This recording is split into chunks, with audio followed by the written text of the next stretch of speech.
Welcome back to Feel Free, the only podcast that'll tell you to chase your dreams and also call you out on all your bullshit this fall. I'm just kidding.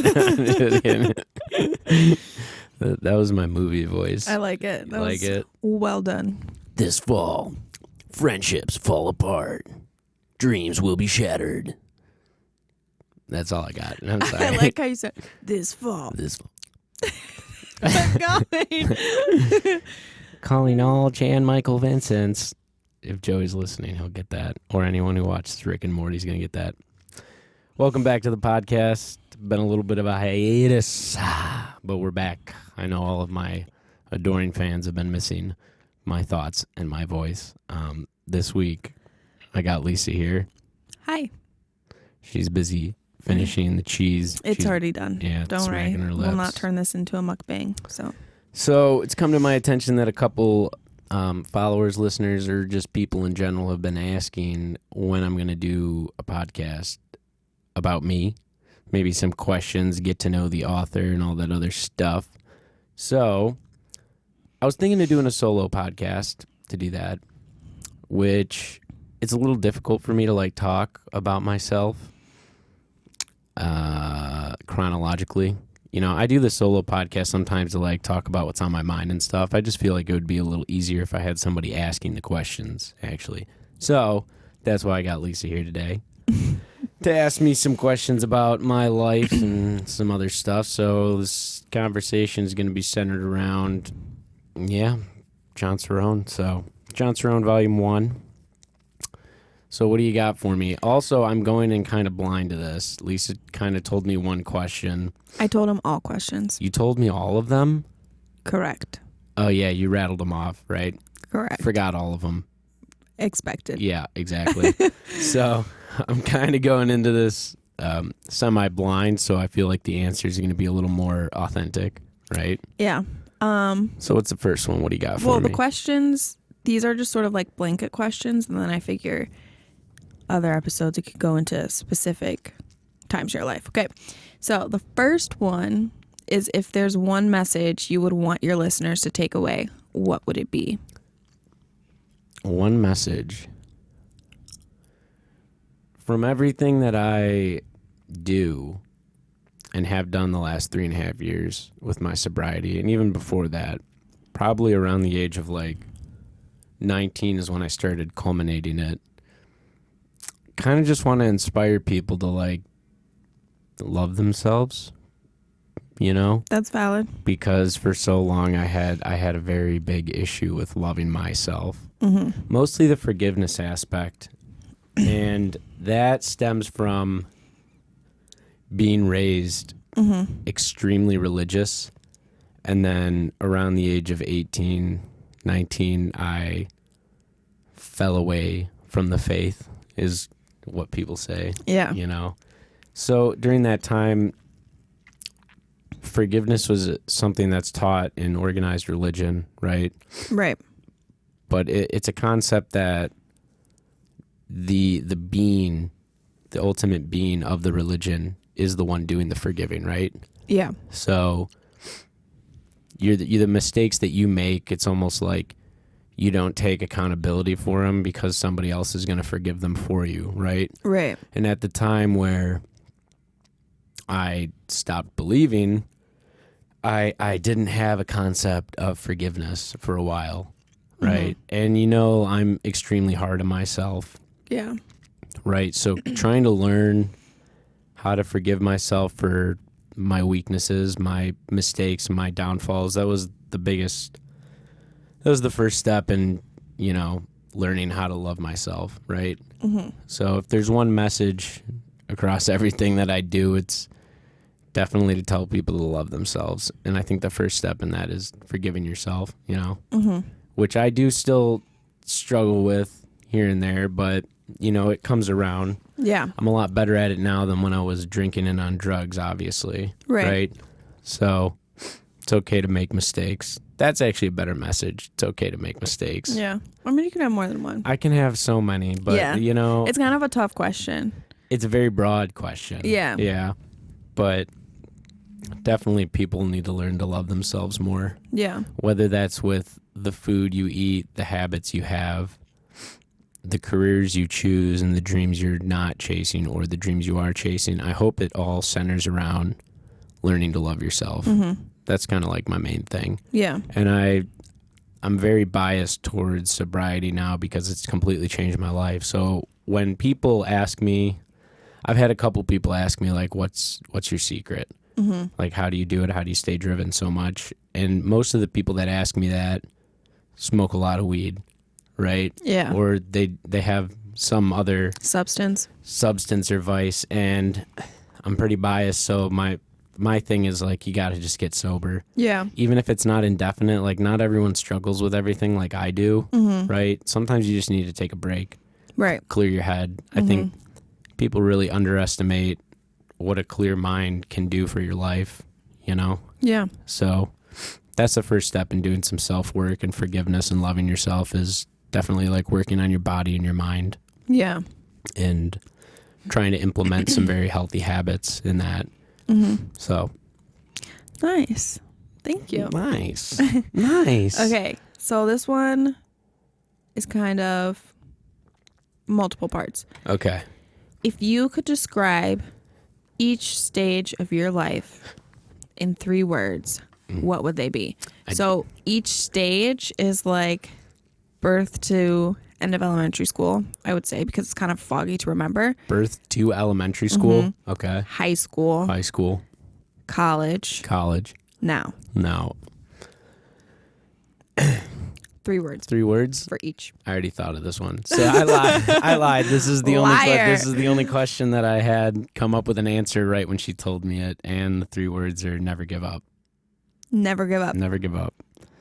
For each stage. Each stage. Okay. Whatever you're doing.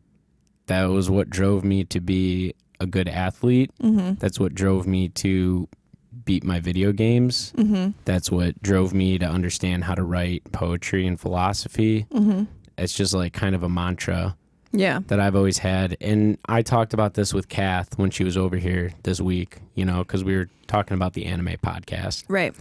And that's just a big theme if you're watching shonen anime, which is normally geared toward younger boys, you know. Yeah.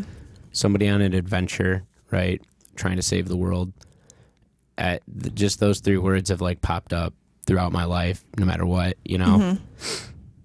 So never give up, whatever you're trying to do. I can't stress that enough. And I'm at a point right now where people are wondering what happened to the podcast for a little bit, you know. I haven't really given any context on that. Honestly, it's been pretty busy with vacations, 2 jobs. You know, we've talked about the overwork a lot on here. For people that have like stayed consistent with listening to the podcast, they know I have a pretty busy life, right? Yeah. And I'd say like the month of October was definitely like a breaking point for me. I was just overwhelmed, you know. So Yeah. Happens to everybody. It does. We had a lot of vacations, you know. There's always something to do. I've just named a bunch of things like the job. There's the book. Yeah. The vacations. And we were booked every weekend. Every We had weekend, something to do. you And it know. wasn't even like it's a vacation. It's just like we have a trip. Or something. Yeah. Yeah. I mean, we did have one vacation that was a real vacation, which was Yeah. very relaxing and necessary. But yeah, you know, I've been trying to tell myself for the month of October, like, still never give up. Yeah. You know, even if I have given up slightly, like not putting out a podcast, or I took a break from writing, working out like a fiend, you know. Yeah. I think there's sometimes like life hits you with things and you need to reevaluate how you've been doing things. Right. I don't think that's giving up. I think that's just taking a break and, like you said, reevaluating as long as you get back to it. Yeah, of course. But still, like, that mantra is always playing, Yeah. you know, in my head every day. So, Never give up. Never give up. You should get that like on a t-shirt I have some tattoo it merch ideas. across your forehead. Yeah, or across my forehead. My mom would disown me. Oh my gosh. I did not. Pretty sure you would stop Disclaimer, dating me. I did not give him that idea. Muslim.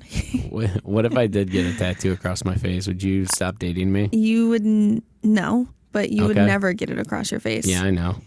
I would never. No, you would not. It's not my style. No. Nope. Okay. So next question.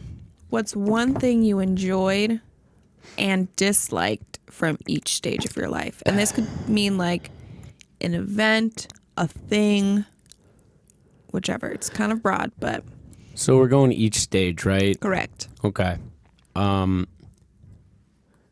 Growing up, bedtime. Dislike. Stupid. Hated it. I would agree. Had a lot of energy as a kid, right? Yeah. Yeah, right? So it was a pain when they told me to go to bed. I just wanted to hang out with the adults, you know? I was the same way. Yeah. I was a bargainer. A bargainer. Yeah. If I stay up for just 5 more minutes. Yeah. Okay. So that was the bad thing about growing up was bedtime. Okay. Good thing, being able to play Play. anything. Anything? That was it. Just free time Just to play. free time, lack of responsibilities. Yeah. And that's like a positive thing I could probably say about each stage up until now. Yeah. You know, is the lack of responsibility. That's a very positive thing that you don't really realize until it's gone. Right. So, adolescent. All right, what would we do after that? So that's actually up to the end of middle school or elementary. So that's the end of 5th grade, right? Yeah. I'm going to say 6th to 8th grade was, oh my God. 6th to 8th grade. One thing I disliked was, I don't know, being really busy with like extracurriculars. Yeah. You know, my parents had me in a lot of things, right? The good thing was it was good for me. You know, all the sports and being, you know, pretty good at school, you know. And my mom fending for me when she said to my dad that I can play video games because that was like my de-stressor. My dad was not about it. My dad hated it. He literally just wanted me to either be, with my free time, he wanted me to be playing baseball. Yeah. That's it, you know. But that's not possible. You can't just, and that's probably what got me to stop playing in college. Or when I was done with high school, I'm like, oh, I'm finally fucking done. Because he pushed me a little hard with that, you know. Yeah. So, high school, I'm going to be honest, all right? I'm going to be real honest. There's 2 things that pissed me off in high school. Okay. Freshman and sophomore year, so the earlier stages of high school. And this is actually, I didn't even name this in elementary school and middle school, but getting picked on by older kids. They just weren't about me. Y'all, he was a little runt. I was a runt, and man, they threw the F word around a lot. I did not like that. Yeah. Not fuck, the other F word, you know? But just because I was so like bubbly and happy, man, the older classmen just didn't like me, you know? I think in that sense, they're probably just like intimidated or jealous. Like, how is he so happy? Yeah, they did not like that. Yeah. You know? People make fun of things they don't understand. Of course. And I didn't even like realize that upperclassmen did that to younger kids. Yeah. I was just like, why can't we all be friends? And then I Yeah. realized like when I was a senior, you know, some of the freshmen. Wow. What? How the tables have turned. They did turn a little bit. You know, I wasn't like mean like physically. I never got bullied physically though because I had such a quick wit and a mouth, right? So like I always like talked my way out of everything. Yeah. You know. But definitely when you're like older, like talking shit and like banter, Yeah. right? That's just kind of like what you do, right? The other negative thing about high school was women. Oh my God. Women. What a concept. You know, my dad did not help me out at all. It was No, I can see him being just like awkward about it or just not saying anything. See, my dad would have been somebody to go to if he wasn't like a hard born again Christian, right? Yeah. You know, but because he was, that was just like a topic not talked about, right? Yeah. And oh my God, it was just such a headache for me, you know, because like freshman and sophomore year, I was like still like goofy little John. Yeah. Like I didn't care about like girls. Girls. No, I didn't. And then like freshman and sophomore year, like I was like made fun of almost a little bit because I didn't care enough. So I'm like, well, I got to start like caring about this because like all the other people care about this, Yeah. you know? And I was just awkward, you know, for sure. Oh my gosh, you should post a picture of high school John so everyone can get a little idea. My God. I don't have any photos of like old me. I do. I know you do. I know Kath does also. Oh yeah, I will provide those. For sure. Well, Everyone should know what little baby John looked like. That's fine. Beginning of high school. And then you had your growth spurt. I did. I grew like 6 inches one summer. Wild. Yeah. The good thing about those years in high school, just the lack of responsibility. Yeah. That's like, I can't stress that enough. Like, because I think I'm just saying that now because I'm like so overwhelmed with responsibility. Yeah, it might change. And I'll even say this in my college years, the 4 years at college, like just the lack of responsibility, you know? Yeah. Because like 12 to 15 credit hours, and if you're not working a job, you don't have shit to do. You're just chilling. For most people. For Well, most. for you. For me, right? Yeah, for you. I didn't work a job the first 2 years I was at school. Yeah. After that, I did. But even then, if you're working a part-time job and, you know, you got... But not everyone can just be good at taking tests like you. So some people like had to... Yeah, they struggled. But Yeah. that's why I'm saying the positive thing, I think, is lack of responsibility. Yeah. For me. That's my positive take from it. Right. You know? Also, like, just being around people, meeting people. Yeah. That's huge, you know? Which is actually something I, like, I've been thinking about this month of October as I've been stewing in my tobacco smoke. Yeah. And I just think it's just so nice to have like some type of community, you know, group, or like going to meet people, you know. Yeah. I'm not introverted. I'm only introverted when I want to be creative, Yeah. you know. But when I need to like be around people and like re-energize myself, like it just sucks when you get in your late 20s, early 30s, like especially if you're sober. Like I can't fucking go to like mixers or bars or like, you know, hit people up like that. So Right. I've got to try a little extra harder on finding a group to be a part of, you know. So that was high school. Women sucked, upperclassmen sucked, and lack of responsibility was good. So Yeah. now we go to college. All right. The negative thing about college. I don't know. I'd honestly just say like homework. Yeah. You know, you can say that, right? Yeah. That's pretty much that's a Homework, actually, the studies part of good. it. Yeah, the studying part. The good thing, the drugs. Sorry. All about It's the like, drugs. it was- Drugs. I mean, it was a fun time, you know. That, you know, it's pretty simple, right? Yeah. I said like the meeting the people was great. That was like the drugs, the partying, like you're meeting Right. people, you're having a good time, Right. The lack of responsibility. And now in your adult phase, Mm-hmm. the negative thing about once you're out of college, right?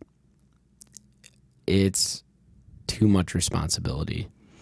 It's just like, hits you in the face. And when I say they, I mean the older generations, the educational system, whatever, did not prepare everyone enough. Only some people were prepared to make that leap into adulthood. yeah. I feel like the system has failed a majority of the people in the millennial and the Gen Z generations into being ready Yeah. for being an adult. Right. The other thing, like I mentioned, is not really having a sense of community anymore. You Yeah. know, everyone works a lot. We're tired. We're old. If you're Yeah. not drinking and partying, you're not meeting people. You know, everyone just chills. You watch your shows. You go to the gym and meal prep, and you see all your homies when you can on a Friday or Saturday. Right. And maybe you got family time planned too, and you get in this rhythm, this routine, right? And it's monotonous. It's tedious. Yeah. You know, That's the negative part. The good part about being an adult, man, you're just an adult. No one can tell you shit anymore. Yeah. There is no bedtime.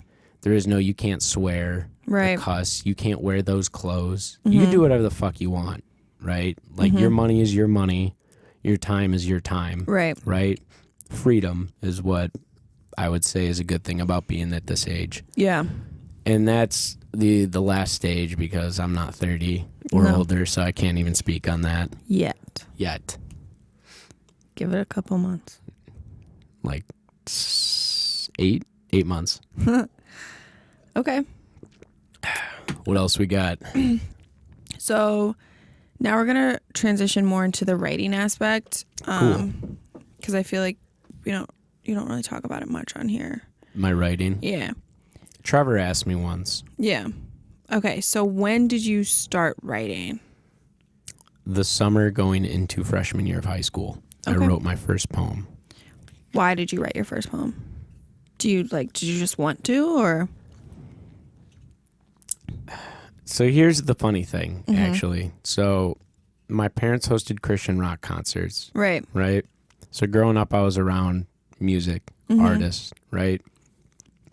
And when I was 5 years old, I actually wrote like a Christian rock song on paper. When you were 5? When I was 5, I wrote a Christian rock song. Does your mom still have it? I gave it to my dad. I was super excited about it, and I gave it to him. Do you think he still has it? I don't know. We'd have to ask him. But I was so excited. I'm like, can you give this to one of the bands, and maybe they'll like make a song out of it? Because I thought it was tight. Yeah, I was like, this is a banger, right? As any child does. Exactly. But so that was actually the first time I started writing poetry, was that first song. Okay.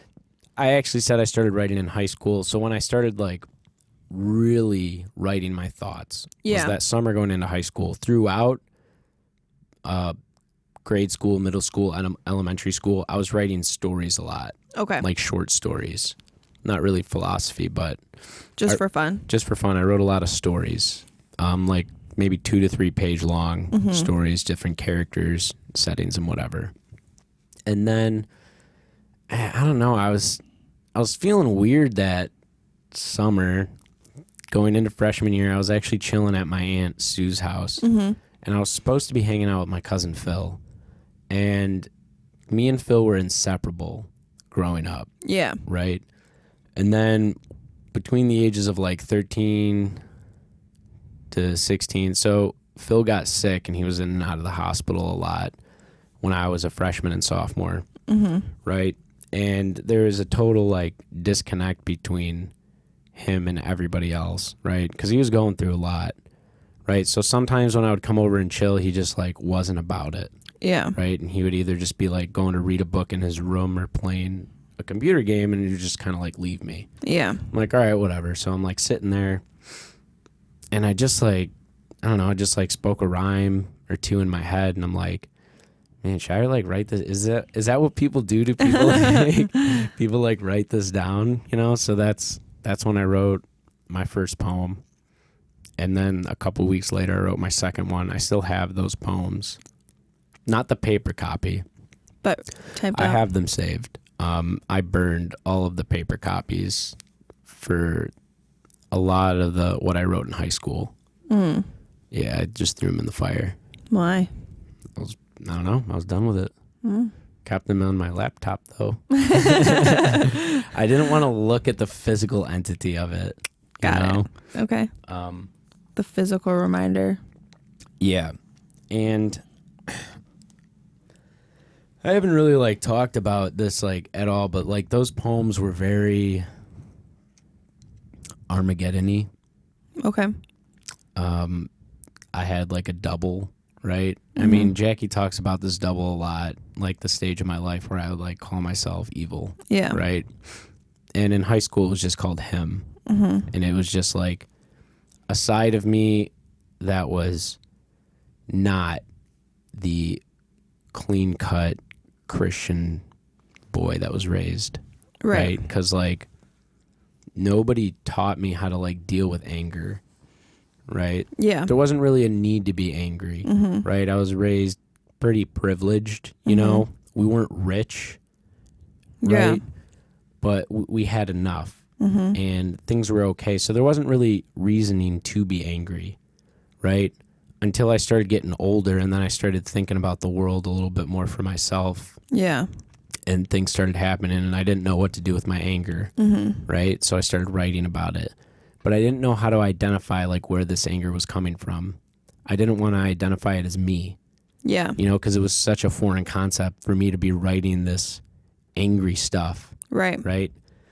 And my favorite book of the Bible was Revelations, right? Of course. Of course. Like, it's fucking badass. You know, I don't give a shit about the rest of the goddamn book. Like, the last book is so sweet, right? So a lot of my writing was centered around, like, demons, hell, Armageddon, angry, whatever, you know. Not a lot of alleviation. Right, so that's how I started writing in high school. And in college, that's when I started writing more philosophical little works. I still wrote some short stories for, like, creative writing courses. There's actually something I wrote in, do you remember Mrs. Quest? Yeah. So there was a creative writing course that I was in senior year, and I wrote, the assignment was just like a paragraph, right? And I wrote this paragraph about, like, hell, right? And we had to read them all out loud to the class, right? But I'm gonna be honest, it was pretty badass, right? It was pretty cool. It was very well written, and you know, I read it, and, like, we were sitting in a circle. She had the whole, like, class, like, move the chairs into a circle, right? And I read this fucking paragraph, and, like, the whole class was, like, silent, right? And I was like, and I, like, looked up from the piece of paper, and, like, everybody's looking at me. They're like, I can't believe he just fucking read that, you know? Yeah.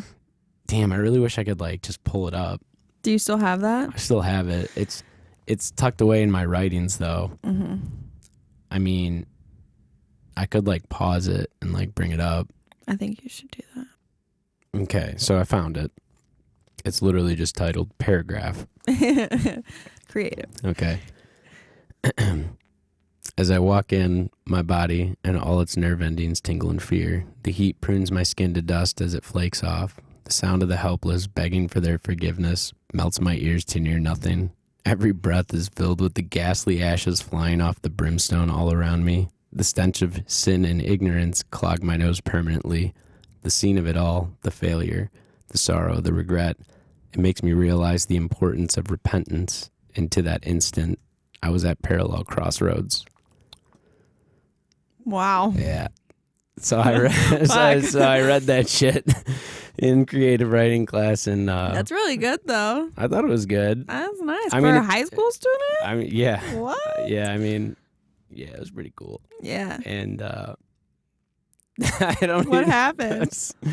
So whatever. Like, I think some of the girls were just like, "Wow, that was really good." You know, like after, like, the silence, people are like, "Wow, that was really good." And Yeah. Mrs. Quest, she was Miss Mansky at the time. She goes, "Wow, that was really good." You know, little did I know that she called my mom in to have a meeting with her to tell her about it. Because she was concerned? I guess. What? I know. What Or, like, I don't remember. I'd have to ask my mom again about that meeting. Like, if she was, like, What? concerned, or if she was like, this is really good, or, like, whatever, you know. So that was, like, most of my writing in high school is, like, some shit. Shock value. Was some shit like that, yeah. And not until I, like, went to college and started doing drugs and stuff was when, and taking, like, college level philosophy courses, I started writing philosophy. Because I was doing all the drugs and I wanted to be a rapper. I started, like, writing bars, Right. you know, still poetry, which I suck at writing songs, so it just pretty much just stayed poetry, you know? I mean, I learned how to, like, rhyme different words in different places and stuff, but yeah, in college it was mostly poetry and philosophy. And, like, now I'm 29, so the last couple years it's been mostly philosophy. Yeah. Right? Or, like, essays and stuff. I still, like, fuck around, write some poetry here and there. Or, like, when I make songs, I write songs, you know? So that was That was the writing tenor that happened. The writing. Yeah, that was I can see how, especially in that setting. Can you believe I did that shit? I can. Right? I can believe it. What grade was this? I was 17. Okay. Oh, okay. But yeah. Oh my God. Savage. Yeah. Wow. All right. And we're back. Moving on. Who is your favorite author? That's tough because I suck at reading. He does. You know, I suck at reading. And then I choose to read the most impossible shit. So I don't think it's that you suck at reading. It's just that the stuff that you read takes a lot out of you. It does. And it takes time. See, if we're going to look at this wall of stuff right here, dude, I know Joe still has my book by Albert Camus, The Stranger. I know he does. As I'm looking up here, it's not here. And he goes, I'll give it back to you, fucking liar. There's no way. I like Friedrich Nietzsche. You like him. I like him. Is he your favorite? So far, yeah. Mm-hmm. Like, he's probably one of the authors I've read the most. Okay. Right? Very slowly, Mm-hmm. you know, because you know how he is. It's tough, right? Yeah. But he's probably the most interesting thing I've come across. He is very interesting, and like I feel like he's an author that you don't have to necessarily agree with his views, To just read him. but to right? just read him and like read what he's presenting to you, like the problems he's presenting to you. It's very interesting. It's complex. Mm-hmm. I do enjoy Albert Camus a lot. Mm-hmm. Because he's more of like an actual author. He writes like stories sometimes. Yeah, I liked the book that I read about by him. Yeah, The Stranger. Yeah. That's a good book. He won the Nobel Prize with that. I can see why. Rightfully so. It's a Yeah. crazy fucking book. Yeah, most of the people I like reading are philosophers. Mm-hmm. So I am enjoying the Witcher books. Like we have said, I suck at reading though. So to get me to sit still and do that for a while, it's tough, you know, because there's so many other things I'd be doing. But definitely I pull a lot of inspiration from reading Nietzsche Yeah. in my later years. So yeah. Okay. Do you have a favorite book? Favorite book? Favorite book. That's even tougher because I don't have a lot that I've read, you know? Mm-hmm. Or let me pose this. Okay. Is there a book that you've read that you think everyone should read? So if we're talking like, so The Alchemist is a really good book, right? Very popular book. I love Fahrenheit 451. That is such a good book. I love that fucking You book. told me to read that, and that one was so good. I love that book. I've read it a couple times. That's definitely probably like, there's two books I would say. Fahrenheit 451 is arguably one of my favorites. Second, there's a book up here called At the Existentialist Cafe. Okay, and it's around a 300-page book. It is a history of existentialism Okay. and the authors. Somebody did an extensive history, and it's centered around pre-World War II, during World War II, and post-World War II Okay. era, and the philosophical thought that was brought from that. And it's European, obviously. That's Yeah. where the war was. So it's a lot of like French and German philosophers. Yeah. And I love that book. So I think with how much cynicism and nihilism is flying around our generations nowadays, Yeah. I think going back and reading some of the existentialists I think that's a good move. And the reason why I like the book is because it's not actually like a philosophy book, right? It's almost like a history book. Yeah. So that's why I like it. Okay. Yeah. I like it. Okay. And my final question, Okay. what is your fondest childhood memory? See, this is tough because my memory is fucked from doing what I did to it. So, and it's tough because I don't want to like, most people will do something like family related, right? It doesn't have to be. Okay. Judgment-free zone. It's tough because what age are we talking? Just like childhood in general? Yeah, I would say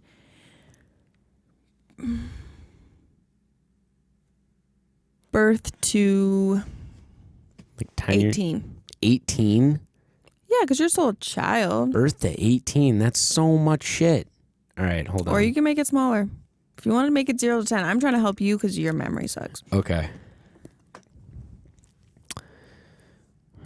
It doesn't. Okay. Also, if it's not something specific, it could be like, well, every year we do this, blah, blah, blah, or something. I'm going to be honest. When are you not? When am I not? I know. Everyone says that now because I've been saying it for so many years now. I'm going to be honest. Now Trevor says. I know he does. Yeah, Trevor says, when are you not? So I got my first Game Boy Color for one of my birthdays growing I knew up. it was going to be fucking video game based. And I got my first Pokemon game for my birthday. And it was probably one of the best days of my life. Yeah. And I'll even tell you, I think I've told this story before too, about how like a couple days later I'm like sitting there and my dad comes in and he's fucking livid, right? He's like calling it witchcraft. I'm sitting at the kitchen table. He's like at the front door, like coming in, and he sees me at the kitchen table playing it.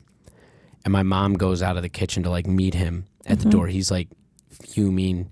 He's yelling, what the hell's he doing on that thing?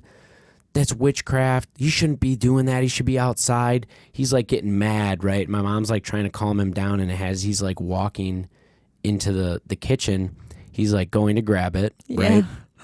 And my mom said the look on my face, I might have fucking like hurt my dad at that moment.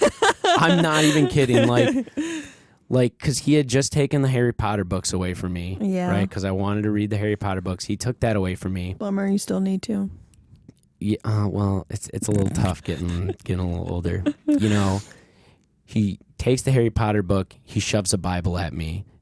It's Bible time 6 days a week. You're playing sports and going to school, like and Christian music, only Christian rock. Yeah. You know, but I still listen to some of that, you know, as you've listened when I'm playing it, you know, so I'm not mad about that. But like everything in my life at that point was given to me, or like, so this chosen for me.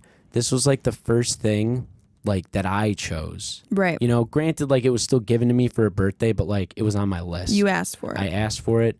It was the first thing that made me, right? So it's the fondest memory I have, you know, and like, you know how much I love Pokemon, right? And I attribute a lot of like, you know, I say I play a lot of strategy video games, right? That's what started it.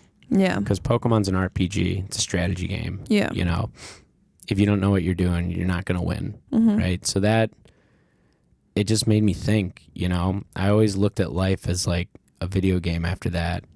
Yeah. You know, like simulation, like there's levels to things. If you're going to get good at something, you have to raise your level in that, which is just your skill or your proficiency, right? That just kind of, yeah, that's definitely like the fondest memory. That's very sweet. Yeah. Nice. All right. I don't have any more questions for you. No more questions. So these were mostly like, I know we talked about a couple different generations, but they were mostly based on like childhood stuff, right? And then the writing stuff also. And I think that was good. I have to like find somebody who's going to be able to come on here with me and like just talk about drugs. Yeah, because I don't. That's not you. I know nothing.